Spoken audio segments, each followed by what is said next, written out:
Probably about 4 or 5 years ago that I got involved with Buckner Family Hope Center. The reason why it's so important to talk about how faith and finance intersect is that we're given those things to accomplish His work in the world. And so it's not that these are things that we have because we've earned them, even though, yes, we've worked hard for these things. We have to recognize that God's given us these things for a purpose. And not only that, there's things that God is redeeming through the work that He's doing in our lives, even with our finances. We come from all different places, all different struggles and triumphs in life, and so really getting to know where they are and trying to help them with their finances right where they are is something that has really been exciting for me. I've probably been teaching the class, Faith and Finance, for the last 3 or 4 years.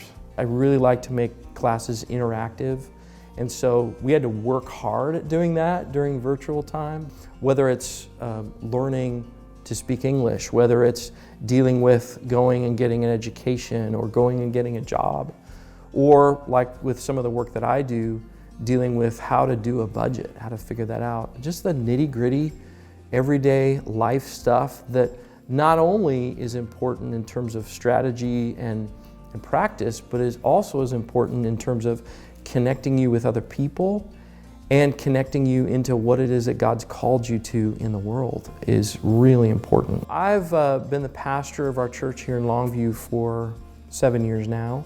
There's lots of different ways that you can be involved at Buckner, lots of different ways to serve, and lots of different needs in the community. It's really about how do you get connected with someone and help them take that next step in life, whether that's in their faith, whether that's in struggles they have, whatever that looks like.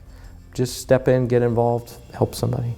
When it comes to our class, we really try and make it a community. I know there have been times where people have brought in an issue. Like I remember we had a woman come in one time and her husband was looking for a job.